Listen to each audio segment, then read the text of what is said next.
Not Idle Land campaign lovers. Today I'm in Entebbe, and I'm visiting a poultry farmer.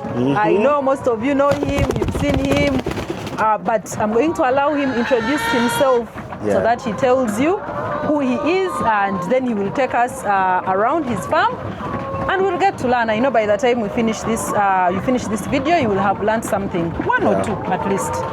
Over to you. Thank you so much for the opportunity. I'm happy that you visited my farm, and I'm so happy that you've featured me on your YouTube channel. My name is Manja Lawrence, a beginner poultry farmer, not so experienced, and I'm also a content creator on YouTube, Facebook, TikTok as well. I know you must have seen him. You must have seen him. So how did you get to start? I'm already impressed, I'm already inspired before you even start. So how did you begin? What inspired you to start? Please let us know. What inspired me to start, first of all, was the money. Because the end goal is always money, right? Yes, we want money. But also, we had this space here where the farm is. It's a small space. Yes. And it's a 5 by 5. This is a 5 by 5 structure. 5 meters by 5. So in total, there are 25 meters. Okay. Yeah. So we had this small space, very tiny. And to make things clear, I'm a tenant here. So I used to watch a lot of videos about poultry farming. I've visited many farms of poultry farmers. On my YouTube channel, I interview entrepreneurs. So from those conversations, I've learned many things about poultry farming. And these people were always telling me that there is money in poultry farming. When I listen to the calculations, the profits they are making, they are quite interesting. So also from your videos, I used to watch you on Facebook. I think about 1 year or two back. I used to watch your videos. I don't know why you're no longer consistent, but those videos were very, very helpful. Especially your Say No to Idle Land campaign. Yes. That campaign also has contributed a big percentage to the inspiration of me starting this farm, because I picked a few inspirations and knowledge from the videos you used to share. So I got into poultry farming because of the money and also the inspiration from other people. Yeah. Okay, so how did you get to start? You said you're a tenant here. Yeah. How did you get to have that conversation with your landlord? How did it go? Because we know people who are out there, maybe they are also renting. Yeah. And there is a lot of idle land that is not being put to use. Maybe you can share with us, how was it? How easy was it for you? And so that maybe someone can pick a leaf. Yeah. How did I get to speak to my landlord? Our landlord has been very, very nice to me and my family. When me and my wife got this idea, we were like, now where are we going to start from? Because the original dream was to have like 5,000 or 10,000 birds. Okay. But then we were like, we need to start with a smaller number so that we test the waters and see how this business works, the dynamics of poultry farming. So by chance, we had a space here where we are standing right now. Used to be a small banana plantation, and also we had a sugarcane plant. So our landlord had left that plantation for us, the tenants. Wow! If this time one takes the matoke, the other time the other one takes, we harvest and share amongst ourselves. Yeah. So I reached out to our landlord, me and my wife. We concluded that we should reach out to our landlord. When I reached out, she was very, very nice. She didn't hesitate at all. She was like, no, you can go ahead and work, no problem. I even thought that she would ask us to pay ground rent for the farm, but oh my God, yeah, she didn't.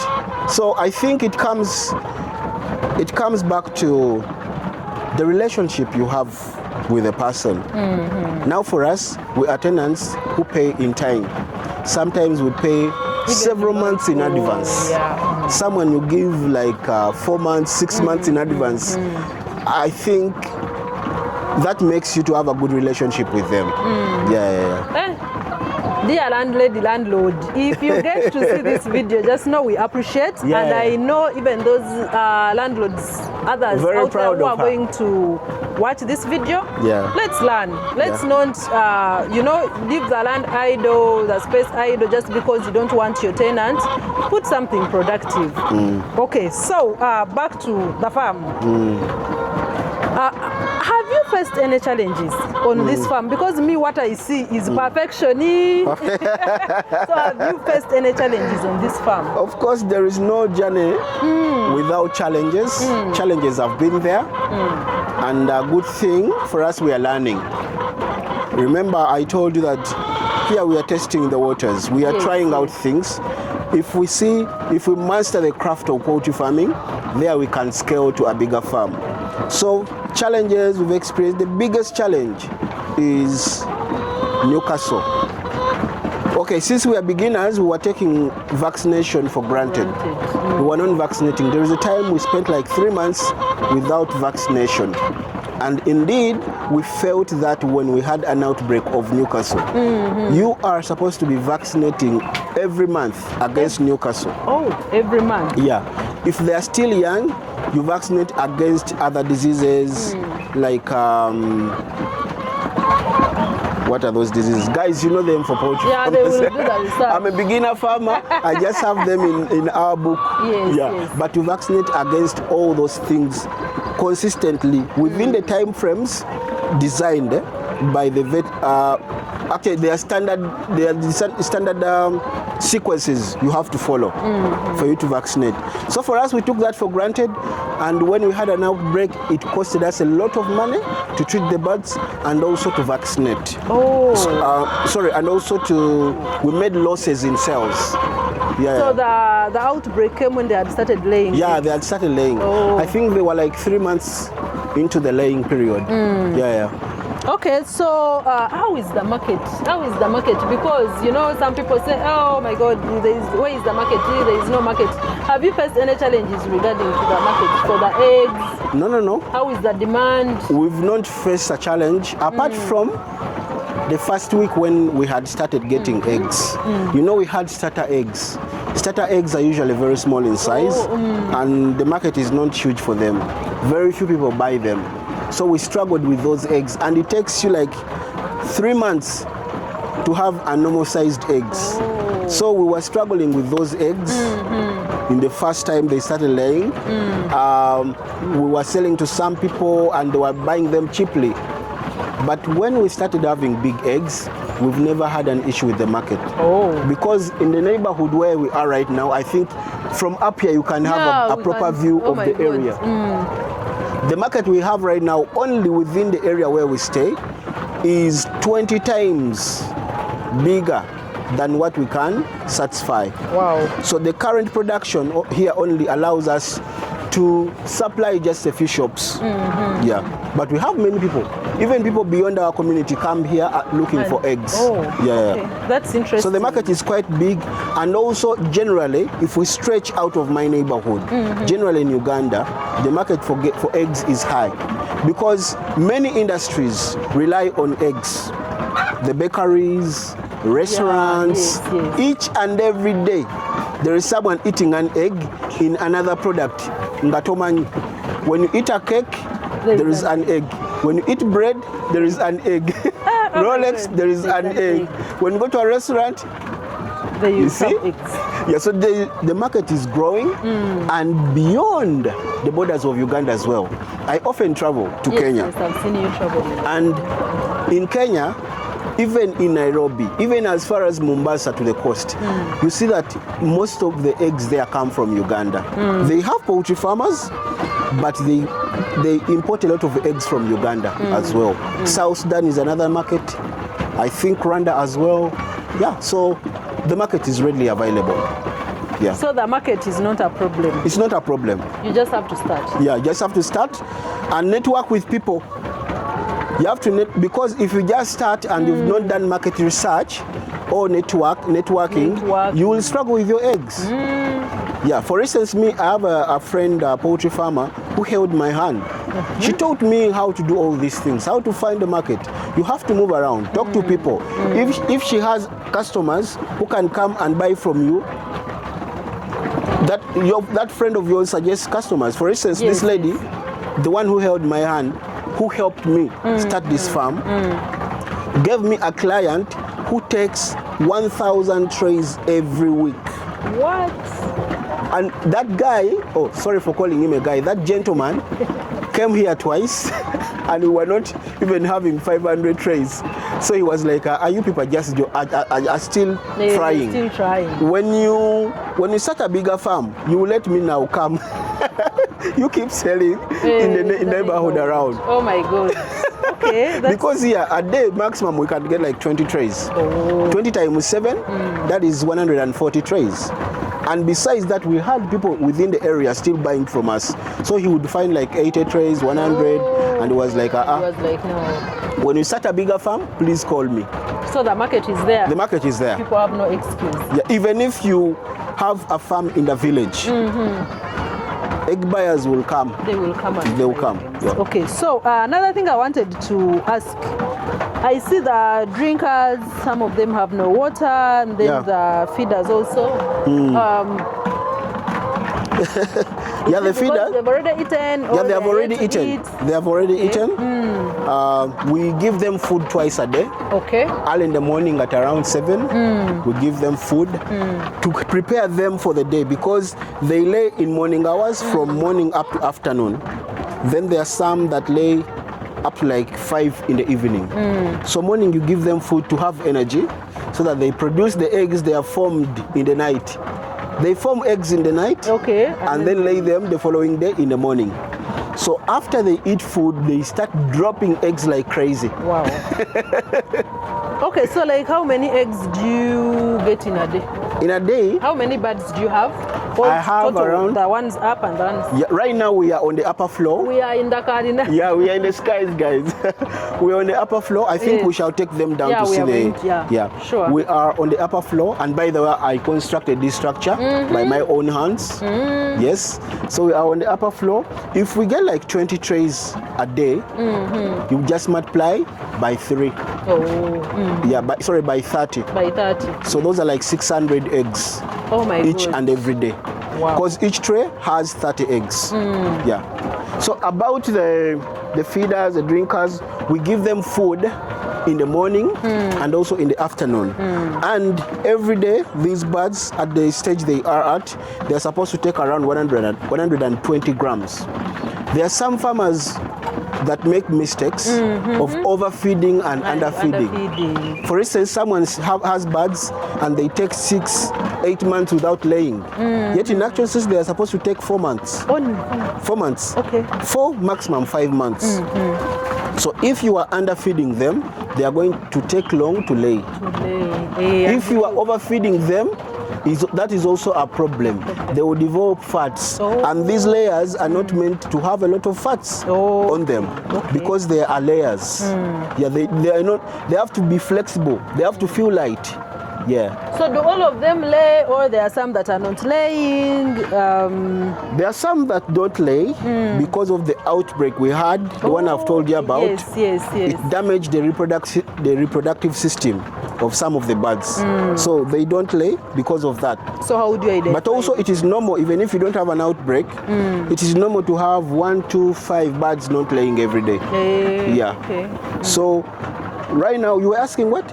How do you identify How those do that I identify? are laying and those that are not So laying? when you try to move around the farm, when you come across an active laying bird, especially when they are starting to lay, when you're walking around, they will start squatting like this. Okay. But for these ones, because they have been laying for a long time, you try to reach out and touch it. If it squats if it squats and spreads its wings like that, that means this is a laying bird.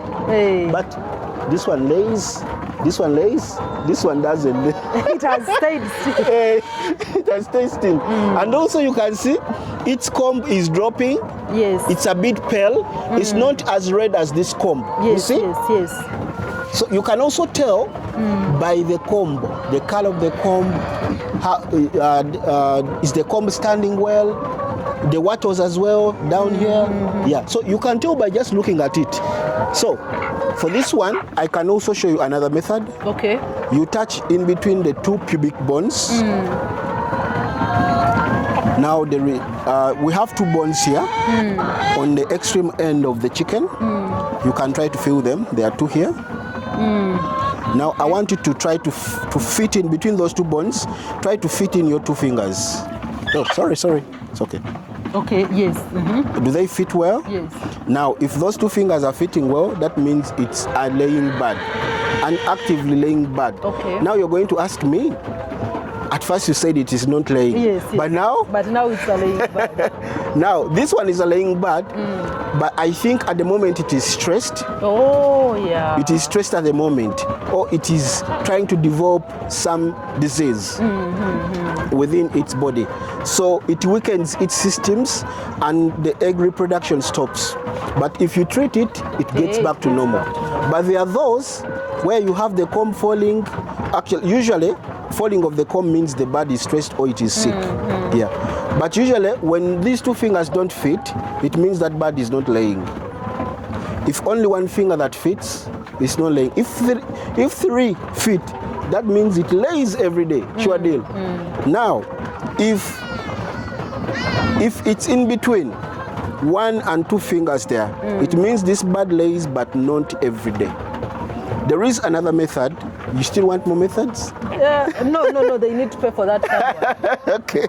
Yeah, so that's how we identify them. There are many ways of identifying a non-laying bird and a laying bird.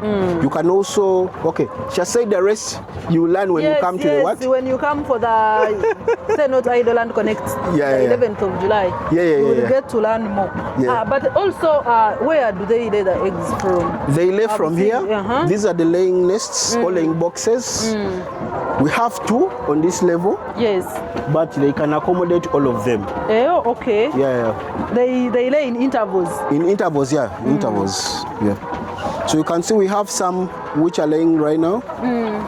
They have collected the eggs for. They can even be more than two in one. Yeah, they can be 2 or 3. Oh, okay. Yeah. Okay. At first I thought the laying boxes were small, but I got surprised seeing 3 birds fitting in there. Oh, okay. Yeah.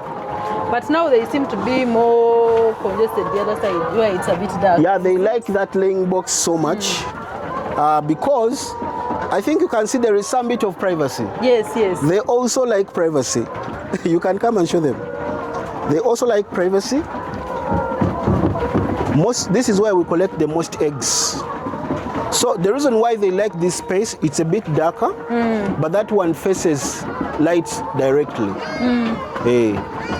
That laying box over the side faces light, so light strikes it. But this one, there is some darkness and it is also a bit private. Yeah. I think we should go down and we see what is. Yeah, let's take them to the down floor. Yes. The ground floor. Yes. We are going to the ground floor. Yeah. Okay. Okay.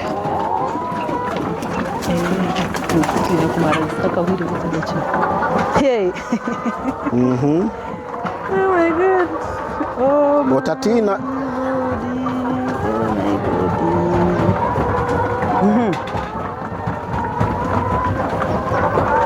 You need my help? Let me first see. Let me first try. As long as I touch here, I think I can. You really must have put in a lot of thought, Yeah. to these ladders.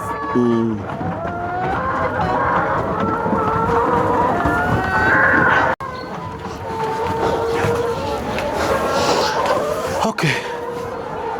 So, welcome. So we are welcome to the ground floor. Yep. Hey. This is the ground floor.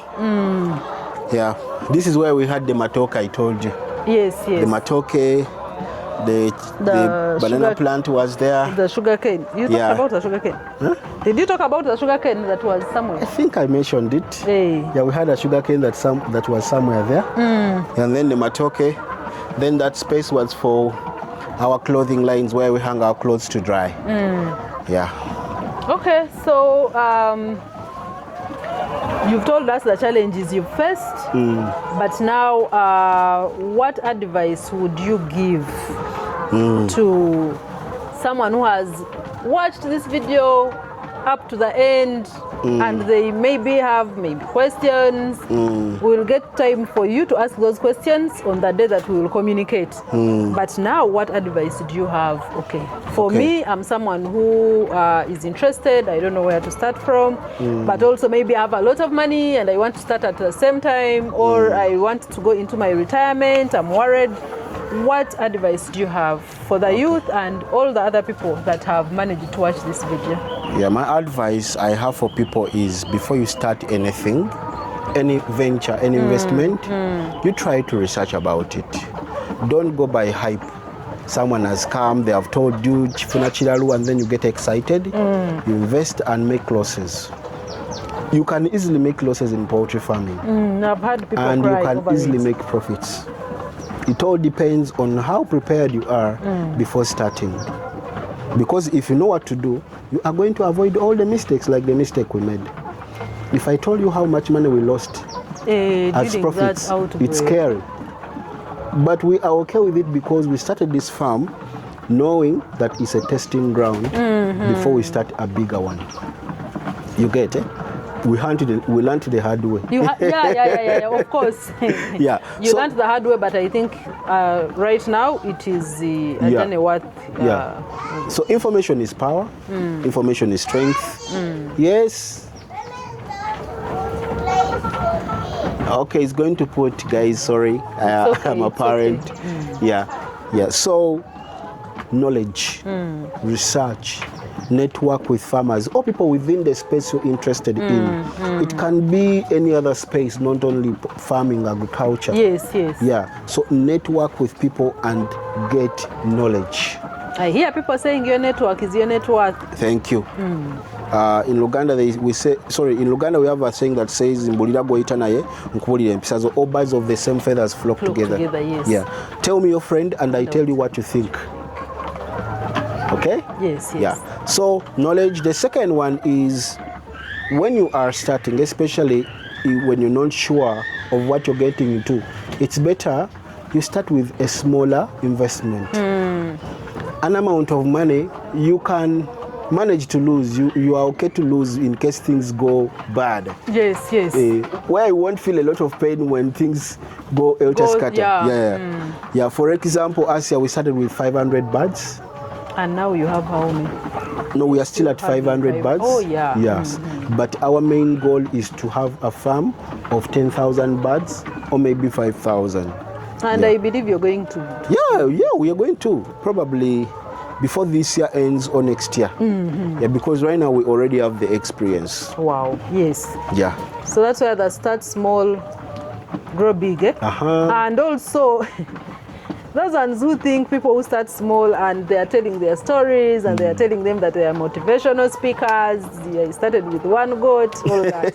And people think that that's why I think I visit farmers, I reach them so that they tell their stories, so that people know that it is possible, you can start small and then you grow big. You see, the substance in the stories of those people is multiplication. Those who say they are motivational speakers, they started with one goat, now they have 7, they have 70. The factor is multiplication, what we call the compounding effect. If you have one goat and that goat gives birth to another or two, because some give birth to twins, 3 or 2. So if that goat gives birth to one goat, that other one is going to give birth to another goat while the mother is still giving birth. So by the end of the year, you bought one goat. By the end of the year, you'll have several. I interviewed one of the biggest goat farmers in Uganda here. It's called Mr. Miss Chigundu. And Mr. Miss Chigundu, I think he told me he started with 70 goats. But right now, he's one of the biggest goat farmers we have in the country. He's one of the most celebrated. He has thousands and thousands and thousands of goats. I went to his farm in Kayunga. I think you should visit him. Okay, I will see. I will try and visit the farm. So, and give to people. Starting, if someone wants to get into it, at a bigger scale, still knowledge, information, and having experts help you to run that venture. Okay. Yeah. Okay, I would like to say thank you so much for accepting and allowing me to come here, and of course allowing to share your knowledge. I've tried some farmers who have told me, no, I cannot do that. But having someone who is willing to share part of the information that has helped them grow, that one, we don't take it for granted. Why do I have to get keep? To everyone out there who has stayed with us, you've watched the video till this time, I want to say thank you for watching, but also save the date, 11th of July. The information will be shared. Please, he will be in the room to share his knowledge. You will get to know about how much does he charge, if you want to consult, you know, if you want him to hold your hand and work with you so that you also have a successful project, please be there, be in the room on that day. Let's all continue to say no to idle land. Say no to idle land.